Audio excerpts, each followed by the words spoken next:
Hoje a gente vai falar de uma objetiva muito interessante no mundo da fotografia, que muita gente, inclusive, tem dúvidas a respeito dela, que é a lente 50mm. Hoje em dia, as lentes que vêm com as câmeras digital, né, que são as que estão mais em uso atualmente, as Digital Single Lens e Flex, né, são as câmeras de trás que trocam lentes, né, são as lentes zoom. Normalmente é aquilo que a gente chama de lente kit, né. As câmeras mais comuns, as que vendem mais, né, digamos assim, é a lente 18-55. Qual é a característica da lente zoom? Ela permite a variação do ângulo de visão. Por exemplo, com a mesma objetiva, você consegue fazer uma paisagem, né, e só girando o anel dela, você consegue fazer um ângulo mais fechado para fotografar uma pessoa, sem ter que se deslocar fisicamente. A lente 50mm, não, ela tem um ângulo de visão fixo, né? E isso te pede um uso diferente dela. Tá? É uma objetiva muito, muito interessante. Ela, há uns anos atrás, ela vinha como padrão das câmeras de filme, né? Quando eram as câmeras SLR, né? Single Lens e Flex, era com esse tipo de objetivo que vinha equipada de fábrica. Aí, com o passar do tempo, as pessoas foram buscando mais praticidade. Então, ela foi caindo um pouco em desuso. Mas isso também é uma coisa que tem que ser levada em consideração. A praticidade, muitas vezes, ela não traz exatamente qualidade em si. Por quê? Porque a lente, como ela tem a variação de ângulo de visão, ela tem que ter mais elementos internos. E quanto mais elemento interno a minha objetiva tiver, mais ela vai tender a perder a qualidade na imagem. Tá? Então, por exemplo, uma objetiva 50mm, ela tem em média 8 elementos internos, 7 a 8 elementos internos. Uma objetiva zoom típica, ela tem em torno de 13, 14 elementos internos. Né? Então, isso, dependendo da qualidade da construção da objetiva, traz perda na qualidade da imagem. Por quê? Porque enquanto numa objetiva eu tenho 7, 8 elementos internos, na objetiva zoom média eu vou ter em torno de 14, 15. Tá? E por que tem a perda de qualidade de imagem? Esses desenhos que estão vendo aqui dessa objetiva, você vê que ela tem uma quantidade de elementos aqui. A luz, quando ela entra aqui, ela chega na frente da objetiva, até ela atingir o sensor, ela tem que atravessar todos esses elementos internos, né, até chegar aqui. E o que vai acontecer? Cada elemento desse vai filtrar um pouco da luz, da quantidade de luz que passa através desse corpo do objetivo. Claro que os elementos internos da maior parte das objetivas são de alta qualidade. Mas, de qualquer forma, quanto mais desses elementos ele tiver que atravessar, maior vai ser a perda. E tem uma coisa, a lente kit, que vem de fábrica, ela é uma lente prática, ela tem até um grau de qualidade relativamente bom, mas os elementos internos são de um acrílico. Claro que é um acrílico de alta qualidade, mas de qualquer forma é inferior às objetivas fixas, que têm uma qualidade de imagem superior. Então, essa questão da objetiva fixa, ela normalmente ela passa por ser mais nítida, por ser mais contrastada e por dar melhor resultado, né? Por conta dessa questão da construção dela. Aqui a gente tem um exemplo. Nesse primeiro exemplo aqui, a gente tem 6 elementos de uma objetiva fixa, que enquanto numa objetiva zoom a gente tem 1, 2, 3, 4, 5, 6, 7, 8, 9, 10, 11, 12, 13, 14, 15 elementos. Então, a objetiva fixa, ela tende a ter uma maior qualidade na imagem. Tá? Aí uma coisa interessante também, que eu não tinha mencionado ainda, as objetivas 50mm, por muito tempo, elas foram conhecidas como objetivo standard. Por quê? Porque elas têm um ângulo muito similar ao olho humano. É mais ou menos esse cone de visão que a gente tem, né? com exceção da visão periférica. Né? Então, é uma objetiva que ela se assemelha muito ao que a gente enxerga a olho nu. Tá? Outra vantagem que é muito importante dessa categoria de objetiva é que normalmente elas permitem uma abertura máxima grande. Qual é a vantagem de ter uma abertura máxima grande? Isso quer dizer que eu consigo trabalhar com mais facilidade, com mais qualidade, o meu campo de visão, o grau de informação que eu estou passando na minha imagem.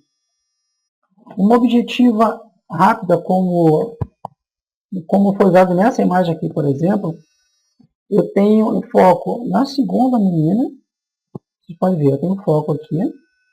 Essa amiga dela aqui já não está em foco. Eu tenho na mesma linha que ela está situada, vocês notam que eu tenho qualidade, tenho visualização com qualidade aqui. Para trás e para frente não. Isso é uma característica que a gente chama de foco diferencial. E a gente consegue esse tipo de registro, esse tipo de característica, quando a objetiva que eu estou usando tem uma abertura máxima muito grande. Por exemplo, em número, né? 1.0, 1.2, 1.4 são aberturas, melhor dizendo, extremamente amplas, que permite esse tipo de recurso aqui, que acrescenta um maior grau de interesse na nossa imagem. Eu preciso destacar uma parte da imagem que me interessa e desfoco o restante. Essa imagem aqui ela foi conseguida através de uma objetiva muito especial, que é extremamente rápida, ela capta quase tanta luz quanto o olho humano, que é uma lente da Leica, é uma Noctilux 0.95. Essa é a objetiva aqui. Ela é feita para as câmeras da Leica, as câmeras rangefinder da Leica, é uma categoria específica, não é uma câmera SLR, mas ela permite esse tipo de resultado aqui. É um projeto muito difícil tecnicamente, pelo tamanho dos elementos, pela dificuldade de conseguir uma abertura tão grande, o que faz ela uma objetiva muito cara também. Ela gira em torno de $10 mil. Mas ela tem uma qualidade de imagem espetacular, e quando você quer certo tipo de resultado, você tem que ter a ferramenta adequada. Então essa aqui é uma lente que é bem específica, mas se você precisa, ela realmente dá um diferencial.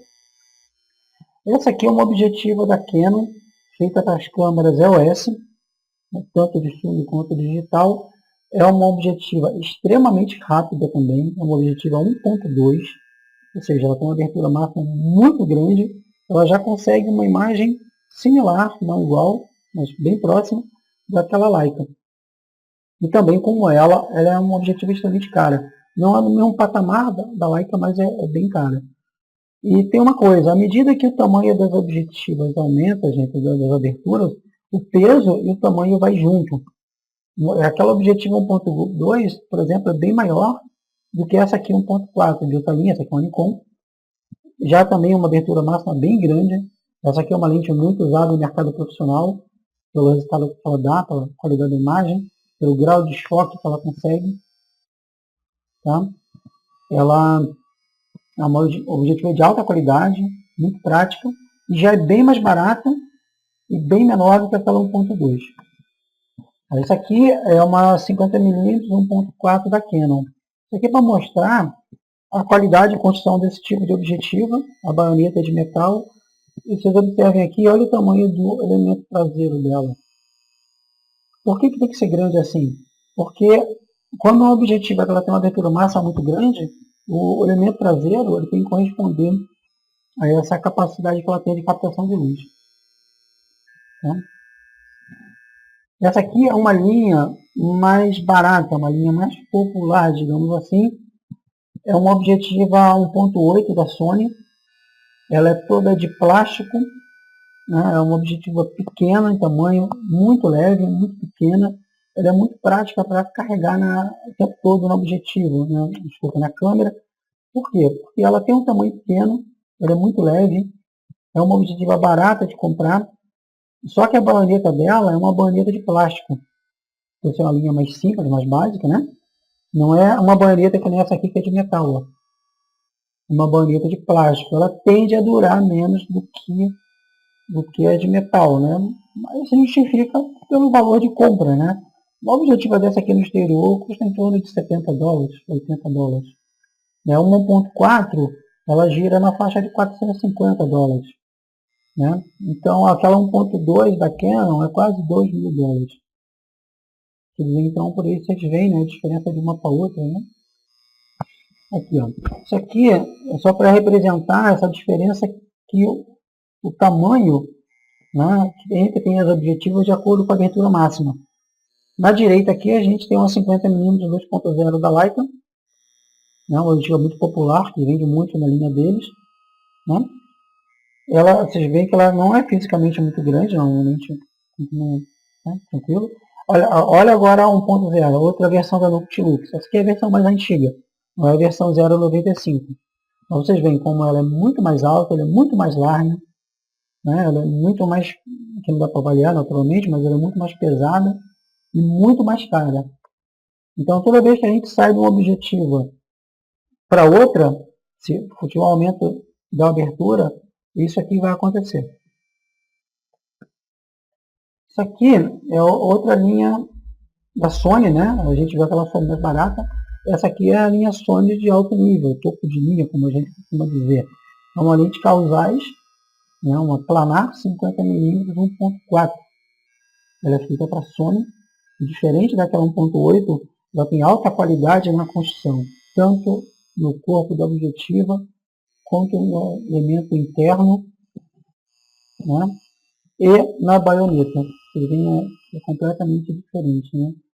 E você vê que o layout dela também é bem diferente daquela Canon, daquela Sony que a gente, da Nikon que a gente viu. Cada fabricante mantém uma linha, né? Até de design, né? Isso aqui é um objetivo de alta qualidade, né? Também bastante caro.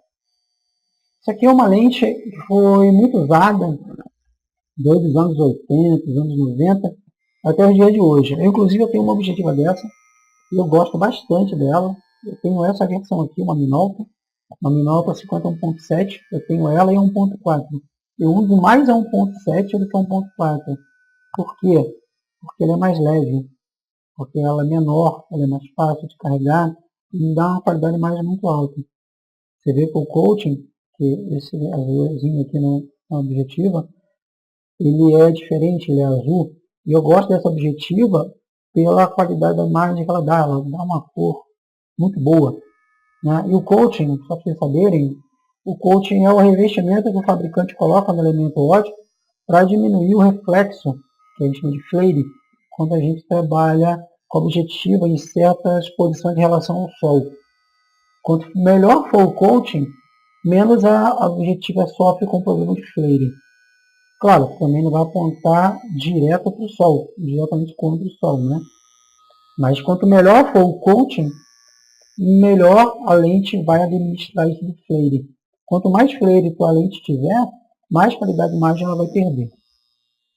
Isso aqui é uma linha muito especial que a Zeiss lançou há pouco tempo, é uma Outro 55.4. Pelos reviews que eu andei lendo, é a melhor 50mm, 55 no caso, do mundo. Tem um desempenho extraordinário, uma capacidade de transmissão de luz, de manter detalhe, nitidez e contraste assim excepcional.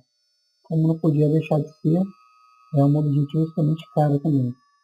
Aí, e ela de foco manual, tá? Ela não é de foco automático que nem as outras.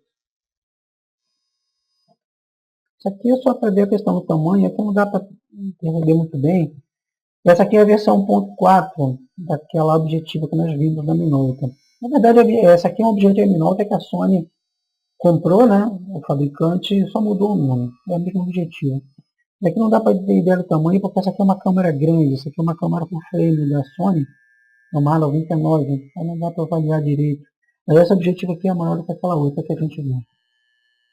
Isso aqui é uma lente muito interessante, que ela foi feita nos anos 60, 70, mas é usada até hoje. É uma lente Helios 44M2, é uma lente russa, né? Na época soviética, feita para Zenit, né? A baioneta M42, que ela tem um efeito muito interessante no fundo da imagem, no bokeh, que é a área de desfoque atrás das nossas imagens, que é isso aqui, ó. Ela dá esse efeito espiralado na imagem. né, como se estivesse girando as coisas na imagem. Isso é uma coisa muito interessante, dá um efeito muito bacana nas imagens. Tanto que elas são usadas até hoje nas câmeras da DSLR com adaptador. Eu mesmo tinha uma objetiva dessa e acabei optando por vender, porque eu tinha muita lente aqui, não estava usando, mas depois até me arrependi. Porque ela, além dela dar esse efeito atrás da imagem, ela tem uma qualidade de imagem muito boa. Uma lente muito nítida, muito contrastada. Então, uma característica muito interessante dela, muito que eu decidi colocar aqui. Isso aqui é uma 50mm 1.5 das Zeiss, mais feita para a câmera rangefinder. Tá? Por que eu estou colocando aqui? Para vocês verem a diferença no projeto. Como ela é, entendeu? Como ela é diferente das outras, né? É uma objetiva de alta qualidade, uma objetiva pequena fisicamente, por ser um sistema rangefinder. Tem alta qualidade de imagem, muito bem construído. Tá? Então isso aqui é um exemplo assim, de lente de alto padrão. Aqui a gente tem ela. Ela está montada na câmera que a Zeiss Ikon faz. Né? No caso, a Zeiss é uma câmera de filme, é uma câmera de telêmetro, que é muito bacana, é muito bonita, tem um desempenho muito alto. Tanto a câmera como a lente. Aqui, ó, esse aqui é o sistema. É um design que não sai de moda, um equipamento de alto padrão. Caro, bastante caro também. Atrás a gente tem uma versão aqui, essa preta que vocês estão vendo, também isso aqui é um visor. Isso aqui é a versão SW, para usar as lentes Super Wide, ou seja, tem ângulo de visão muito amplo. Aí você coloca a objetiva no corpo da câmera e focaliza através desse visor aqui externo. O sistema aqui é um sistema de alta qualidade, muito bacana realmente. Isso aqui é um exemplo das lentes antigas, né, a lente 55, né, já entra na categoria da lente normal, da standard, né, 50mm também. É 1.7, né, você vê como o design mudou, né, dos anos 60, uma lente da Minolta. Isso aqui é uma outra lente dos anos 60, 70, Super Takumar 55mm 2.0. Foi feita pela Pentax, é uma lente de extrema qualidade, muito nítida, muito contrastada. É usada até hoje com adaptador nas câmeras digitais. Ela vinha com a câmera Pentax Spotmatic, é uma lente M42 de rosca. A lente é muito boa. Isso aqui é um exemplo da Nikon dos anos 60 também, é uma 50 1.4. E na época, como curiosidade, ela não chamava Nikon ainda, ela chamava Nippon Gokaku. Depois que acabou tendo o nome trocado para Nikon, né? Outra categoria dentro das 50mm, que é muito interessante a gente saber que existe, é a da lente macro. Qual é a função da lente macro? Ela deixa fotografar pequenos objetos com tamanho bom na imagem, assim, no quadro da imagem, né? Ou seja, ela permite aproximar e conseguir ampliar o que eu estou fotografando, né? Então, essa aqui é uma Canon, né? 50 2.5. Ela vai de 1.4 de ampliação, como a gente está vendo ali no barrel dela, aqui no corpo dela, até 1:1. Ou seja, eu consigo botar no quadro o tamanho real do que eu estou fotografando. Você vê, olha como ela estende, ó, quando ela está recolhida e quando ela está estendida, como ela aumenta fisicamente de tamanho, né? Esse aqui é o resultado com ela. Não sei se todo mundo conhece, né? Já viu, mas essa folha aqui é bem pequena. Tanto a folha como a flor é bem pequena. Então ela dá uma resultado muito bacana. Outra característica das 50mm macro, que muitas delas têm esse anel aqui, que é o anel de limitação da distância de focalização. Como elas estendem bastante para poder aproximar do objeto, dependendo do que você vai fotografar, ela é lenta na focalização. Você, quando usa esse limitador aqui, você agiliza esse processo. Por exemplo, você sabe que vai ficar sempre trabalhando próximo do objeto, você bota no limitador, ela vai só focar entre 20 centímetros e 50. Isso torna a focalização, a operação dela mais rápida. Por quê? Porque ela é macro, mas ela permite focalização naturalmente no infinito. Você pode usar uma lente de 50mm macro de maneira convencional. Mas se você precisar se aproximar, ela deixa. Essa aqui é uma 2.8 da Sony. Esse aqui é o resultado com essa objetiva da Sony. Né? Acho que todo mundo deve conhecer o tamanho de uma abelha, né? Sabe que elas são bem pequenas, né? Elas são então, são lentes bem interessantes dentro do universo de 50mm. Né? Essa aqui é uma 50mm macro, feita para o Olympus digital, para a linha mais recente da Olympus, né? E essa aqui não tem o limitador. Essa aqui, ela, em algumas ocasiões, ela vai ser um pouquinho mais lenta no uso, né?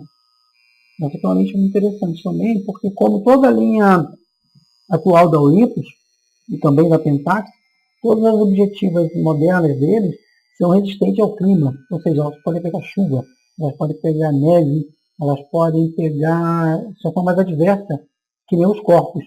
Os corpos desses fabricantes, até os mais básicos, digamos assim, que estão com lente, são todos selados atualmente. É uma característica bem interessante. Essa aqui é uma da Pentax, é uma dessa linha que eu estava falando para vocês, né? O Iber, né? Pelo tempo é resistente à água, né? Chuva e tal, tudo isso. E essa aqui tem o seletor acumulado, a 50mm macro. Isso aqui ó, é só para mostrar a diferença que faz, que existe no mercado dois tipos de câmera DSLR. Né? As APS-C, que vendem maior número, que são mais baratas, né? E tem uma qualidade mais boa. E tem as full frame, né? Depois eu vou fazer um vídeo, inclusive, falando dessa diferença de uma para outra, né? Apresentando os dois tipos. Quando você coloca 50mm no corpo full frame, você tem essa captura aqui de cima. Esse é o ângulo de visão que você consegue, esse é o enquadramento que você consegue. Se você pegar para 50mm, se botar no corpo APS-C, você já tem esse resultado aqui, ó. Porque como o teu sensor é menor, a tua lente ela já não vai ter o ângulo de visão de 50mm. Ela vai passar a ter um ângulo de visão de 75mm, ou seja, mais fechado um pouco. Isso só para apresentar, né? O que acontece quando você usa uma e quando você usa na outra. Vou fazer um vídeo depois específico falando de maneira mais detalhada essa questão toda, tanto do modelo de câmera como de outro. Isso aqui são imagens minhas que eu capturei com câmeras digitais, né? Algumas digitais eu confio, vou dizer quando for uma ou outra, com a lente 50mm fixa, algumas com 1.7 e outras com 1.4. Essa aqui é com a Minolta 1.4 numa câmera Sony A850 full frame. Essa aqui também com a 850 com a Minolta 50 1.7. Essa aqui é com uma Leica M6 com filme, né? Essa versão da Leica de filme, com a lente 50mm 2.0 Summicron. O filme aqui, esse aqui é um Fujifilm Super A100.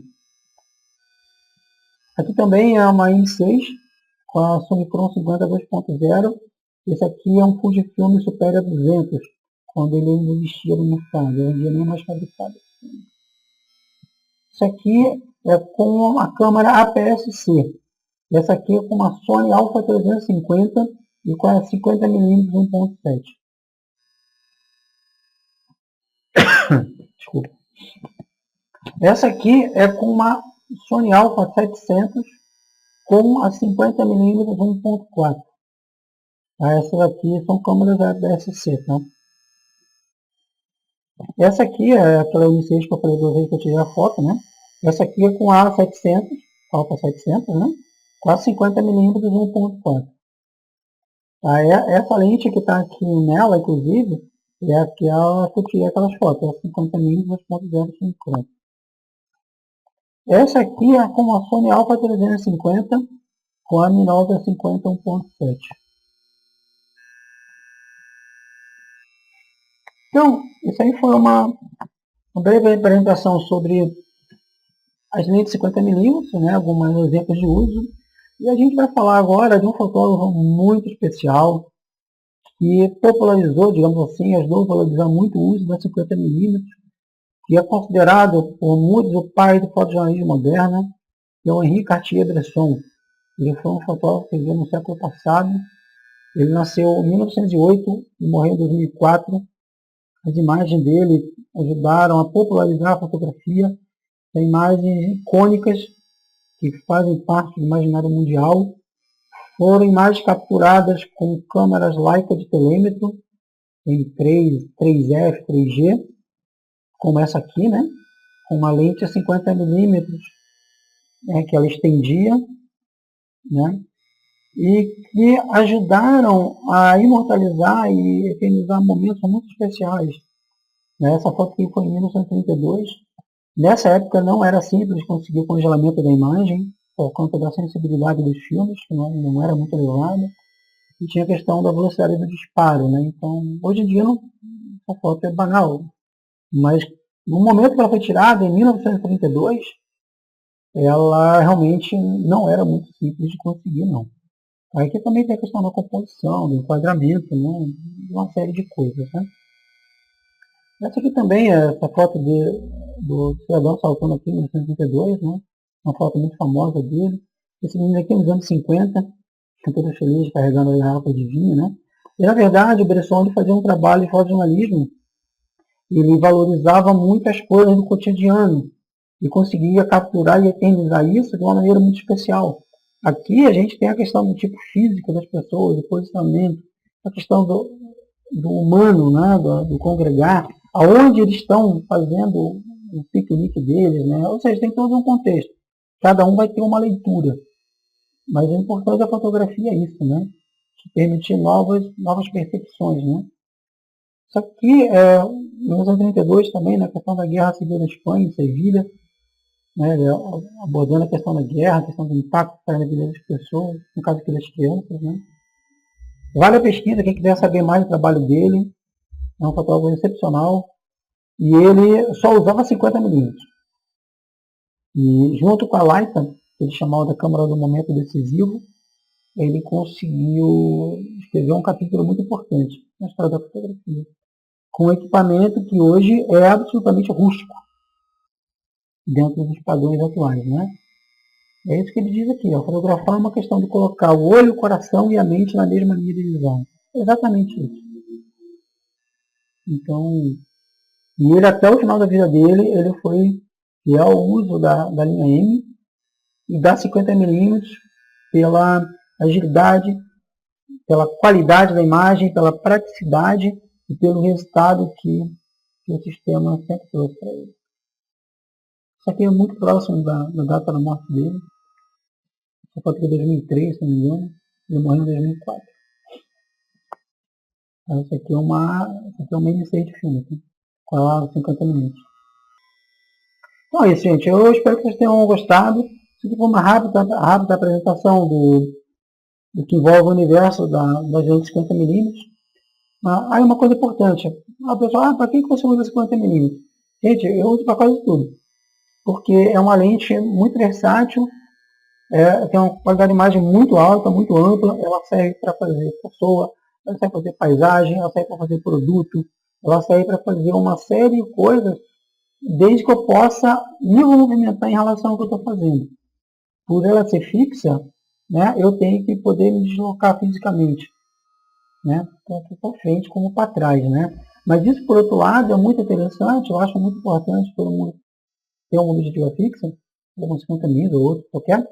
Por quê? Como você não tem a facilidade do zoom, você é obrigado a buscar um resultado específico. Você sai da questão da facilidade total para buscar uma leitura, né, específica. E como ela tem uma abertura máxima muito grande, você consegue um resultado diferenciado. Então eu acho muito importante, muito viável, digamos assim, ter uma objetiva dessa e aprender a usar. Tá? Então eu espero que vocês tenham gostado e espero vocês no próximo vídeo. Até lá!